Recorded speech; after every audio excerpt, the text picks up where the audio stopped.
Om Swastiastu, tapi selamat lingkungan nalata Islam sudut karena melempang. Saudara mahasiswa sekalian, kita bertemu dalam mata kuliah statistik pendidikan dalam bentuk tutorial online, mengingat kita sedang dalam keadaan situasi darurat COVID 2019. Kita akan belajar secara online tentang penyajian data statistik. Ya, sebelumnya kita sudah pernah membahas jenis-jenis data statistik. Ada data ordinal, ada data nominal, ada data rasio, dan seterusnya yang sudah kita bahas. Nah, yang akan kita bahas selanjutnya adalah bagaimana menyajikan data-data tersebut dalam bentuk yang mudah dipahami, mudah dimengerti, dan mudah digunakan untuk kepentingan-kepentingan misalnya dalam bidang pendidikan dan lain sebagainya. Nah, dalam kesempatan ini ya, kita akan belajar bagaimana penyajian data statistik dilakukan dalam kehidupan kita sehari-hari. Saudara, setiap hari kita bertemu dengan bentuk-bentuk penyajian data statistik yang tentu saja kita sudah bahas sebelumnya, bahwa statistik itu bisa saja dalam bentuk statistik kependudukan, statistik bidang kesehatan, statistik pendidikan, statistik dalam berbagai bidang yang lain. Nah, dalam sehari-hari kita sudah mengenal bagaimana data-data statistik itu disampaikan, disajikan, sehingga mudah kita pahami atau dipahami oleh orang awam. Nah, supaya mudah dipahami, biasanya data-data statistik itu disajikan dalam berbagai bentuk. Ada misalnya dalam bentuk grafik, ya. Kemudian ada dalam bentuk yang disebut dengan diagram, ada tabel, ada kurva, ada histogram, dan sejenisnya. Itu adalah nama-nama bentuk penyajian data, bisa dalam bentuk tabel, grafik, diagram, dan seterusnya. Di sinilah yang ilustrasi di sini sengaja saya tampilkan bagaimana satu data yang sama itu ditampilkan dalam berbagai ragam bentuk. Seperti kita tahu di sini misalnya ada yang kita kenal ada diagram batang, ya. Kemudian ada nanti diagram garis. Ini di sini ada diagram donat, gitu ya. Ada sebutan-sebutan yang aneh-aneh. Nah, sekarang ada berbagai bentuk diagram atau kurva dan sebagainya yang di sini digambarkan dengan berbagai ilustrasi ini. Nah, kita sebagai peserta didik, sebagai guru, sebagai calon pendidik dan sebagainya, nanti akan banyak menggunakan penyajian data ini, ya, khususnya terkait dengan hasil-hasil penilaian, misalnya nilai mahasiswa, nilai peserta didik dan sebagainya, termasuk nanti yang banyak disajikan adalah misalnya data ujian nasional, data capaian pendidikan dan sebagainya.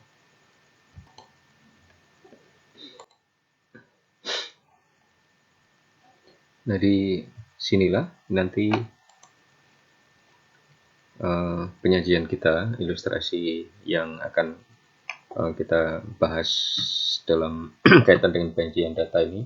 Kita coba untuk melihat bagaimana penyajian data statistik ini setiap hari sekarang ini sedang sangat-sangat menjadi perhatian, menjadi isu penting dalam keseharian kita sebagai bangsa Indonesia, bahkan di dunia. Jadi semua terkait dengan pandemi corona di seluruh dunia ini, setiap hari orang bermain dengan angka, bermain dengan data statistik, bermain dengan penyajian data.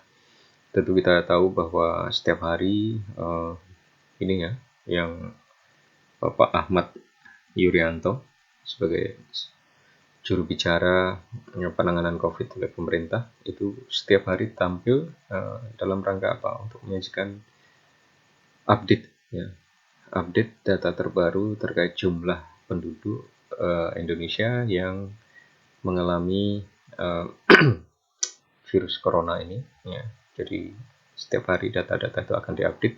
Nah, kita akan ketemu angka-angka seperti ini, misalnya data pasien meninggal di Indonesia bertambah menjadi 209. Itu untuk data kemarin, Senin 6 April 2020. Misalnya yang sembuh bertambah menjadi 192. Ya, di sini kita bisa melihat angka-angka penyajian angka-angka ini dalam bentuk berita di media massa, ya. Begitu juga untuk konteks kita di Kalimantan Tengah, di Palangkaraya misalnya, ini berita terakhir kemarin 5 April 2020, update Corona di Kalteng, penularan lokal ditemukan di kota Palangkaraya. Ini penyajiannya, beritanya seperti ini. Lalu kita bisa melihat ada penyajian data dalam bentuk angka-angka. Ya, kita bisa melihat bahwa dalam cuplikan berita dari Banjarmasin Post ini misalnya, kita bisa melihat ada jumlah ya yang positif untuk penambahan di tanggal itu ada 6 misalnya, ada yang jumlah yang sembuh adalah 0, kemudian yang meninggal dunia adalah 0. Ini data yang diupdate untuk tanggal tersebut. Nah, tetapi untuk secara keseluruhan, misalnya kita bisa melihat ada penyajian data-data yang seperti ini ya.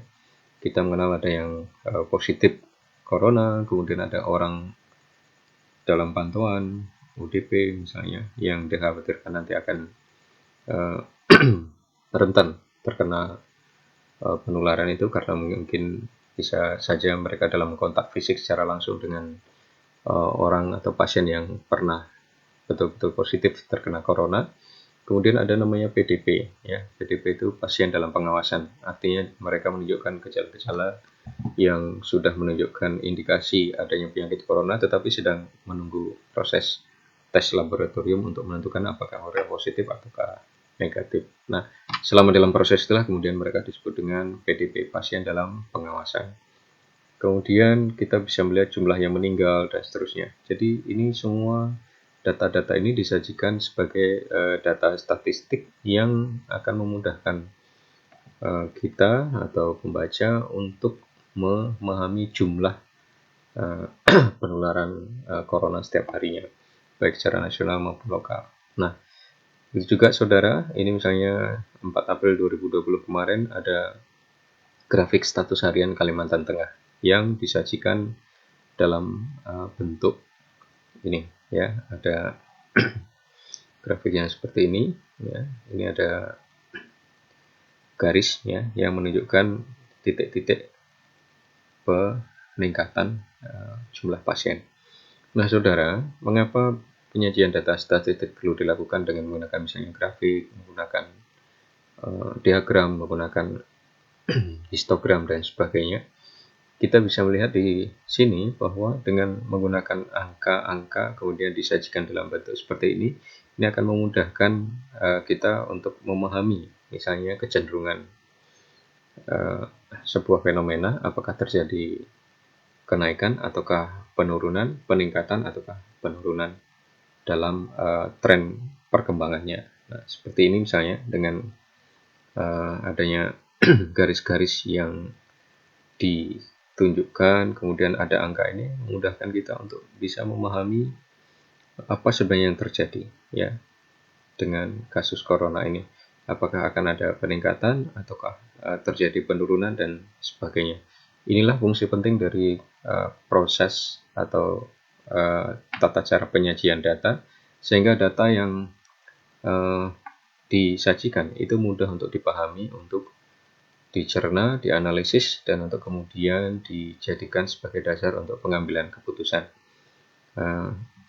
Fungsi penyajian data ya, dalam bentuk grafik, dalam bentuk diagram, histogram, ataupun yang lain-lain, itu yang nantinya akan sekali lagi menjadi dasar untuk pengambilan keputusan. Nah, tentu saja yang harus kita pahami sebagai nanti calon guru, calon pendidik, dan sebagainya adalah bagaimana sebenarnya proses penyajian data, bagaimana proses kita menyajikan data, tata cara menyajikan data. Kalau data itu kemudian tersedia, apa yang harus dilakukan? Itu nanti yang harus kita pelajari, bagaimana cara menyajikan data. Nah, saudara, ini juga ada kemampuan lain yang harus kita pahami ketika kita menyajikan data dalam bentuk misalnya diagram batang, diagram garis, dan sebagainya. Ini ada salah satu ilustrasi yang bisa kita ambil dari salah satu website ya. Namanya adalah katadata.co.id.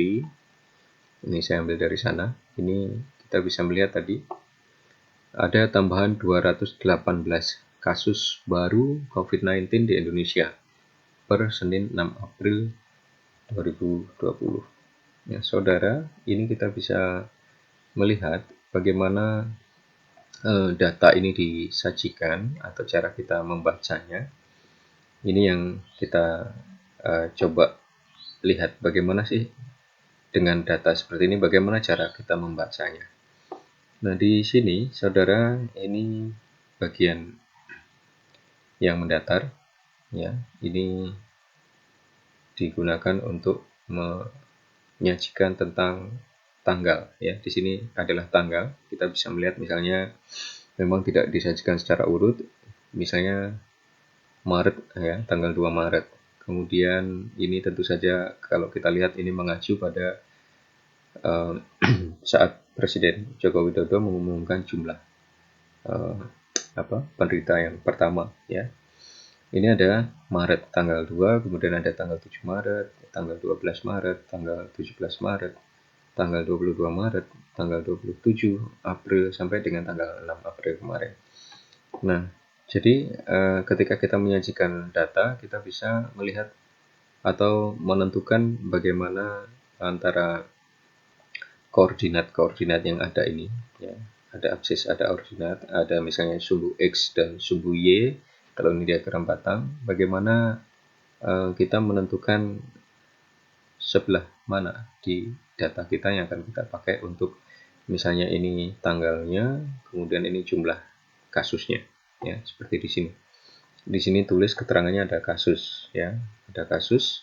Lalu di sini dibuat skalanya menjadi 0, kemudian ada 50, ada 100, ada 150, 200, 250.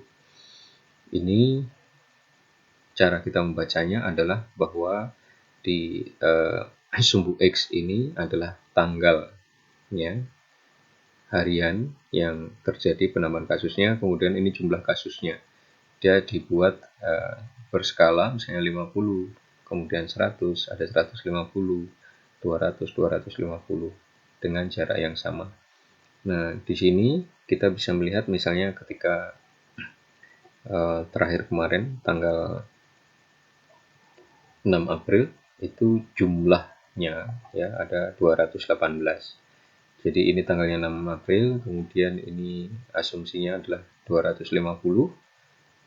Angka ini 200 kasusnya. Nah, kita lihat dari 200 ke 250 itu di tengah-tengahnya ada angka 225 sebenarnya di sini, ya. Nah, karena 218 itu mendekati 225, maka letaknya di sini, ya. Angka itu di sini grafik batangnya. Itu juga nanti kalau kita lihat misalnya ada yang penambahan jumlahnya misalnya 150 orang pada tanggal 27 Maret atau jumlahnya mendekati 200 pada tanggal April ini, ya, itu nanti akan kelihatan. Jadi beginilah cara membaca data itu tentang penambahan jumlah kasus baru COVID-19. Jauh lebih mudah kita memahaminya ketimbang misalnya dalam berita kita tulis dalam kalimat, misalnya tanggal 22 Maret ada hampir 80 orang, kemudian tanggal 27 Maret misalnya penambahannya 150 orang atau 150 kasus. Ini akan cukup merepotkan atau susah dipahami kalau itu kita tulis dalam bentuk paragraf, ya, dalam bentuk paragraf, kalimat, berita itu. Tapi akan jauh lebih mudah kita pahami apabila dia ditulis atau disajikan dalam bentuk diagram, ya, ada diagram batang seperti ini. Inilah yang nanti menjadi sekali lagi titik penting yang harus kita pahami bagaimana cara menyajikan data. Nah, saudara, ini ada data yang saya ambil dari, ya, katadata.go.id. Kemudian kita bisa melihat bagaimana data yang lain, misalnya disajikan dalam bentuk ini, ya, diagram juga. Cara kita membacanya adalah ini jumlah hari yang dibutuhkan untuk mencapai 50 kasus COVID-19 pertama. Bagaimana cara membaca ini? Nah, di sini. Ini ada nama hari, kemudian di sini ada nama-nama negara. Ya, ini maksudnya hari 0, ya, kemudian hari ke-10, hari ke-20, hari ke-30, hari ke-40, hari ke-50, hari ke-60. Hari ke-30 berarti artinya 1 bulan pertama. Kemudian hari ke-60 berarti 2 bulan pertama. Nah, kita lihat bagaimana angka-angka ini disajikan. Cara kita memahaminya adalah misalnya untuk Brunei Darussalam. 10 hari pertama itu ada 7 ya penderita yang positif kasus corona. Nah, untuk Indonesia misalnya kurang lebih hari ke-12 di sini ya mencapai 12. Jadi di sini. Jadi ini angka 12 untuk Indonesia. Begitu juga untuk Singapura misalnya, jumlahnya 21. Singapura 21, mengapa letaknya di sini? Karena ini angka 20, kemudian di sini 1. Jadi titiknya ini di 21. Begitu cara menyajikan datanya. Begitu juga Malaysia, kita lihat karena di sini angka 40, 39 berarti posisinya di sini. Ini ada 50, kemudian ada 51 untuk negara Vietnam. Jadi seperti itulah cara penyajian data statistik yang sekali lagi akan memudahkan pembaca atau orang awam memahami data atau fenomena atau keadaan yang terjadi pada satu bidang tertentu. Nah, sekali lagi ini saya atau kita mendiskusikan data yang sangat aktual terkait dengan corona, tetapi penyajian data ini juga nanti akan dilakukan dengan cara yang sama untuk data pendidikan. Ya, ini perkembangan kasus COVID di Indonesia per 6 April sama. Ya, kalau ini cara penyajiannya ada misalnya 3000, 2500, 2000, 1500, 1500 dan 0. Ini kasusnya ya, karena angkanya sudah mencapai ribuan, maka di sebelah sini kita tentukan saja skalanya bagaimana. Misalnya dari 0, 500, 1000, 1500, 2000, 2500, 3000 dan sebagainya. Kasus ya. Kemudian sama seperti tadi ya, dipilih tanggal-tanggal tertentu. Di sini ada garis-garis dengan warna yang berbeda yang menunjukkan angka-angka tertentu. Nah, untuk memahami ini kita bisa melihat legendanya ya, istilahnya legenda atau keterangannya. Di sini total kasus misalnya diberikan warna seperti ini, berarti kita cari warna yang sama. Ini ya 2500. Kita tahu bahwa jumlah terakhir kemarin yang positif itu hampir mendekati 2500-an, 2400 sekian orang gitu ya. Karena itu di sini total kasusnya angkanya begini, terus mengalami peningkatan ya. Yang tadinya bulan Maret 0, tiba-tiba di April sudah mencapai hampir 2500. Kemudian jumlah yang meninggal ya. Ini yang meninggal warnanya seperti ini, kita samakan. Oh, berarti yang meninggal berapa ini? Ini warna yang sama ini ya. Angkanya berapa? Nah, kalau di sini 500, angka ini kurang lebih mencapai berapa? Ya, oke, sekitar 250-an orang. Begitu cara membacanya. Kemudian ada yang sembuh ditunjukkan dengan warna ini, yang sama ini ya. Lalu ada kasus yang aktif, yang positif itu jumlahnya ada ini ya. Kasus aktif itu artinya bisa jadi dalam pengawasan PDP. Ini ditunjukkan dengan warna ini. Nah, ini salah satu cara saudara penyajian data. Sekali lagi salah satu bentuk penyajian data misalnya digunakan oleh Kementerian Kesehatan untuk menggambarkan, mengilustrasikan bagaimana perkembangan kasus corona ini ya. Jadi dengan begini kita akan lebih mudah memahami angka-angka yang terjadi ya, perkembangan setiap harinya. Nah, saudara, yang kemudian perlu kita ketahui juga, misalnya ini bisa diaplikasikan ke data pendidikan. Ya, data pendidikan yang tadi, yang pertama adalah data kesehatan, ini data pendidikan.